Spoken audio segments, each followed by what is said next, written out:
Hi guys, it's Nicole from the Physio Crew and I'm telling you a little quick video on why am I getting pins and needles in my hands and numbness in my hands in the morning. Now a lot of people get quite worried when they start to feel pins and needles and numbness, and if you're getting pins and needles and numbness in your feet or your hands, all of them, then definitely you want to see a doctor or consultant for that. But if you're just experiencing temporary pins and needles and numbness in the hands in the mornings, then one of the causes of that can be something called carpal tunnel syndrome.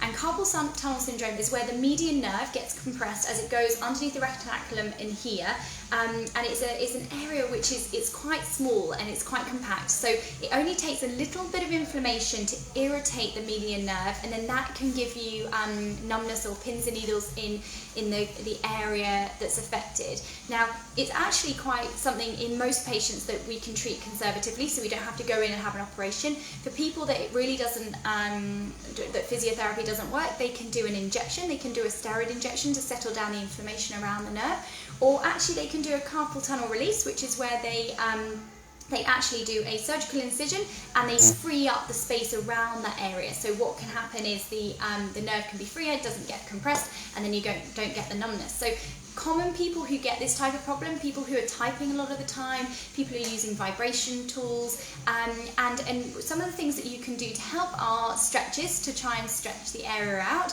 You can look at wearing a splint or a support, because often what it is it's when it's dropping, when you're sleeping, it's dropping like so, and that's causing the compression. So what we want to try and do is look at opening that up. So we can do that through stretches. We also look at nerve glides. So a lot of people don't know that physio has a big role in helping people who have nerve issues, and we can do that in a number of ways, and we choose the treatment based on what the problem is. So something like a nerve tensioner we may use, but that we know can be quite irritable, so we're not going to use that with someone who has extreme levels of pain, which with the symptoms being very easily reproduced. What we would look at maybe then in that case doing is something like a nerve glide, and we would specifically when you come in is we'd actually look at assessing, right, so which nerve. So we look at the ulnar nerve with median, we'd look at the radial nerve, and then what we do is we'd say, right, okay, there's a couple of different tests that we do for carpal tunnel. So a really simple one, if you're not sure whether you have it,